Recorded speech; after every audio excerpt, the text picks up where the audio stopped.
자, 이어지는 순서, 우리 사회에 이슈가 되는 이야기를 쉽고 알기 쉽게 또 재미있게 전문가와 함께 풀어보는 수요 초대석입니다.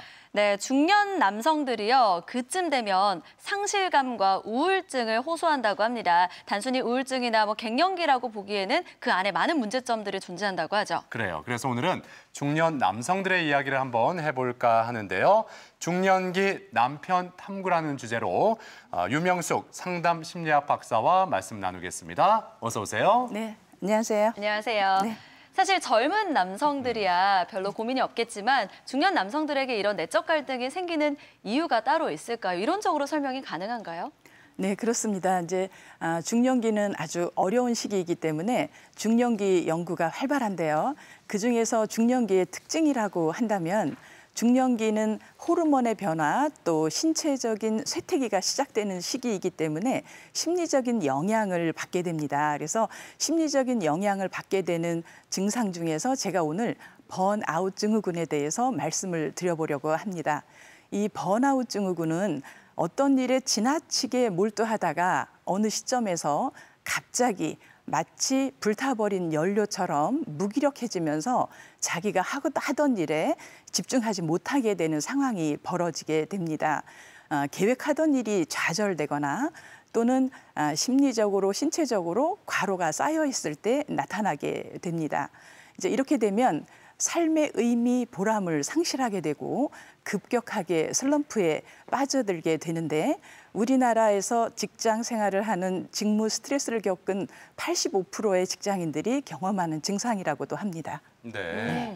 그러니까 말씀 들어보니까 이 번아웃 증후군이 신체적인 변화가 아주 뚜렷하게 나타나는 건 아닌 것 같은데 내가 번아웃 증후군인지 아닌지 어떻게 좀 알아볼 수는 없을까요? 네, 그렇죠. 그래서 본인이 왜 이렇게 쉽게 짜증이 나는지, 우울한지, 의욕이 없는지, 우울증일까 또는 다른 증상일까, 내가 몸에 이상이 없나 하면서 의심하는 경우가 많은데 네. 이 번아웃 증후군을 의심할 만한 특징이 있습니다. 제가 한번 말씀드려 볼 텐데요.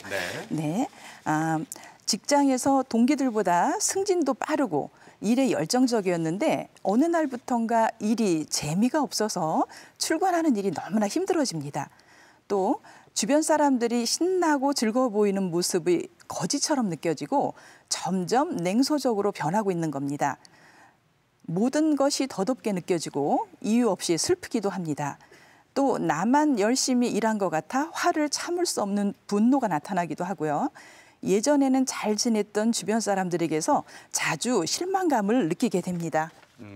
이 보기 중에 몇 가지 정도가 해당이 되면 의심해 볼 필요 있나요? 지금 이제 이 문항은 이제 17가지 문항 중에서 제가 주요한 문제를 갖고 이제 발췌를 한 거기 때문에 네네. 이 증상에 해당되면 이제 번아웃 증후군으로 의심해 볼 수가 있습니다. 그래요? 네. 예. 정말로 사람의 마음이 마음대로 제어되는 게 아니다 보니까 티를 내지 않으려고 해도 티가 날 것 같아요. 네. 그러다 보면 아내와의 갈등으로도 이어질 수가 있겠죠. 네. 이렇게 이제 번아웃 증후군은 주변에 특히 아내에게 이해와 도움을 받아야 되는 증상이거든요. 그런데 이 증상 자체가 매사에 시큰둥하고 주변 사람들한테 짜증을 내는 증상을 동반하다 보니까 아내로서는 이유도 없이 자기를 비난하는 남편이 원망스럽기만 합니다. 특히 이 번아웃 증후군을 가지고 있는 사람들의 특징은 현재 시점보다는 미래에 초점이 맞춰져 있어요. 그러니까 아내가 대화를 하려고 일상적인 아이들 이야기나 직장 동료 얘기를 하면 당신은 참 좋겠다, 철없어서 나는 미래에 우리가 어떻게 살지 불안해 죽겠는데 라고 하면서 아내의 이야기에 비난을 하기 일쑤지요. 이제 그러다 보니까 아내는 상처를 받는 남편에게 자기를 보호하기 위해서 점점점 마음의 문을 닫게 되는 갈등을 빚게 됩니다. 네. 저도 남자라서 그런지 좀 이해가 더 되는데 근데 이렇게 나의 내적인 그런 갈등을 쉽게 털어놓기가 쉽지만은 않거든요. 네. 근데 그래도 이렇게 아내에게 좀 위로받고 싶어서 털어놓을 때가 있는데 그럴 때 김정은 아나운서 아내의 반응이 어떻게 나올까요? 털어놓았을 때. 솔직하게 얘기하면 남의 돈 버는 게 쉬운 줄 알아. 다 힘들어. 이런 얘기하지 않을까요? 어떻게 이렇게 잘 알아요?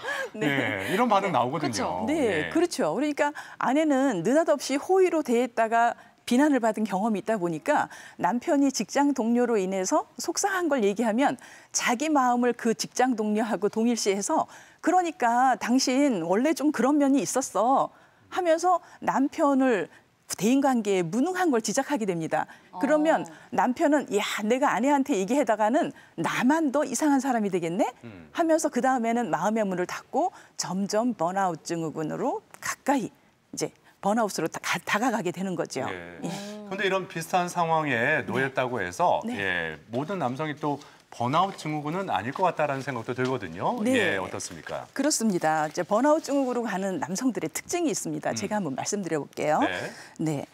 이분들은 이제 물론 현실에 놓여 있는 일이 성과를 내야 되는 압박감이 큰 직장에서 근무 시간이 너무 과도할 때, 만성 피로에 노출되는 경우, 또는 이런 구조적인 문제에 놓여 있을 때 주로 이제 이러한 상황에 가게 되고요. 또 하나는 스스로의 욕구를 돌보는 일이 미숙한 사람일 경우에 자주 발생합니다. 또 불안이 높아서 완벽주의적인 성향일 때 그 위험이 높게 됩니다. 네. 번아웃 증후군에 걸릴 확률이 높은 분들을 얘기를 해주셨는데 그렇다면 번아웃 증후군 남성들의 경우에는 구체적으로 어떤 고통을 좀 호소할까요? 네. 이 번아웃 증후군의 남성들은 일단 불안이 높아서 미래가 너무너무 걱정이 되는 사람들이거든요. 그러면서 이제 비합리적인 신념들을 많이 가지고 있어요. 그리고 자원을 탐색해 보면 특히 주변 사람들하고 이제 사이가 많이 갈등을 겪게 되는데 아내하고 갈등을 겪는 가 많아서 자원이 일단은 없고요. 이제 그러다 보니까 자신의 그 고립감에 대해서 내가 유능하지 않아서 내가 이렇게 고립되는 거야. 그러니까 나는 더욱더 열심히 일을 해서 멋진 사람이 돼서 그래야만 내 문제가 해결돼라고 하면서 점점점 번아웃으로 빠져들게 되는 거죠. 그렇군요. 네.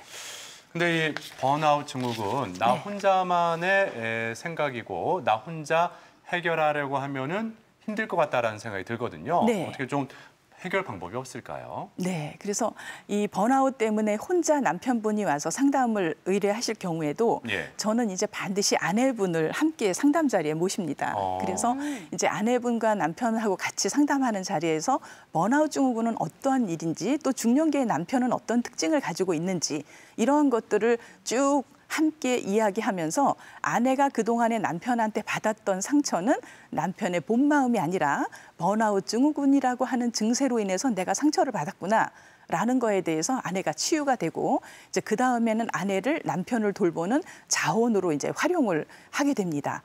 그래서 그렇게 이제 서로가 관계가 이제 좋아지기 시작하면 그때 제가 제안하는 게 어떤 거냐면 남편분께 일단 직장을 쉴 수 있으면 잠깐이라도 이제 쉬는 거를 권하고 그게 안 되면 하루에 몇 분, 몇 시간이라도 행복한 시간을 반드시 가져야 돼요. 그런데 이거에 대해서 행복해 본 적이 없기 때문에 어떻게 하는지 몰라요. 그러면 제가 그때 내드리는 과제가 이제 어떤 거냐면 마치 우리는 연극 배우잖아요. 모두가 다. 그래서 연극 배우인데 그 배역이 뭐냐면 오로지 행복한 것만 느끼는 연극 배우가 되는 거예요. 그래서 이제 온오프를 해서 시간을 정해놓고 행복한 시간을 정하는 것을 제가 과제로 내드리면 이때 아내도 함께 돕고요. 그러면 제가 정말 놀라운 경험을 하는 건 어떤 거냐면 이렇게 날마다 행복한 걸 경험하면 마치 죽어있던 나무에서 새싹이 나는 것처럼 새로운 힘이 나고 일에 대한 재미도 느끼면서 이 문제가 해결될 수 있습니다. 그렇군요. 네. 사실 52시간, 주 52시간 근무가 시행이 되면서 많은 분들이 좀 반기고 있긴 하지만 반대로 근심이 더 늘어났다 이런 분들도 있긴 하더라고요. 맞아요. 여태까지 일찍 집에 들어간 적이 별로 없는데 이제 집에 일찍 들어가서 아내와 또 아이들을 이렇게 보니까 왠지 불편하고 낯설게 느껴지고 그리고 가족들도 왠지 나를 좀 꺼리는 것 같고 반기지 않는 것 같고 이런 소외감 느낄 수 있는 거 아니겠어요? 네, 맞습니다. 그래서 자신이 유능하다고 생각하고 젊다고 생각했을 때는 절대 우린 뒤돌아보지 않아요. 마치 달리기 선수가 힘이 있을 때는 앞만 보고 달리다가 힘이 빠질 때 뒤돌아보잖아요. 바로 이제 이 중년기가 그런 특징이거든요. 이제 그래서 자기를 이렇게 돌아보니 왠지 좀 중간 성적도 별로 안 좋은 것 같고 그래서 스스로 초라하다가 가족들한테 자기가 소외감을 느끼고 있다는 거로 이제 주제가 옮겨가는 거예요. 그래서 이제 서운한 대상이 가족이 되는 거죠. 그래서 이제 가족 내 소외가 되는 건데 이런 분들 중에는 이제 오랫동안 주말 부부를 해서 가족과 떨어져 있던 주말 부부의 남편 또 한 타입은 일중독으로 가족들이 보이지 않다가 어느 시기에 자기의 현주소를 보게 되는 그렇게 두 가지 타입으로 나눠볼 수가 있습니다. 네, 각각의 경우를 한번 살펴보겠습니다. 3대가 덕을 쌓아야 할 수 있다는 주말 부부 얘기가 나왔는데요. 오랜만에 만나면 절로 사랑이 샘솟고 그럴 줄 알았는데 실제로 그렇지 않나 봐요. 네. 이를테면 이제 주말 부부를 하는 부부들은 이제 맨 처음에 젊었을 때는 정신이 하나도 없어요. 그래서 주말 부부 하는 게 어떻게 보면 내 일에 몰입하고 승진하는 거나 이렇게 하는데 도움이 되기도 하거든요.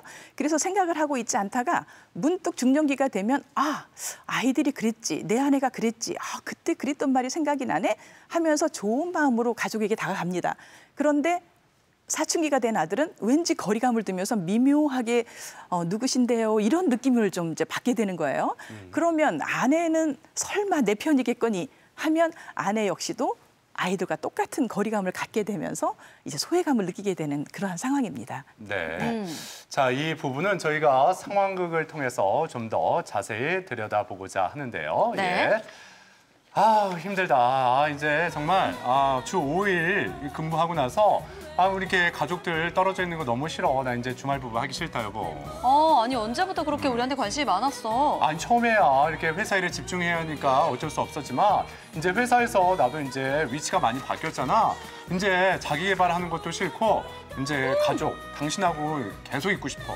아니 신나 보이더니 갑자기 무슨 외로움 타령이야. 주말에도 바쁘다고 맨날 일만 했잖아. 아니 뭐 그렇긴 하지. 뭐 내가 다 이거 나 잘 되기 위해서 그런 건가? 우리 가족으로 해서 그랬던 거고 이제는 정말 가족들하고 5일 내내 아니면 일주일 내내 붙어 있고 싶어. 아니 무슨 소리야. 그렇게 좋아할 땐 언제고. 아유. 무슨 노력을 한 게 있어? 노력한 거 있지.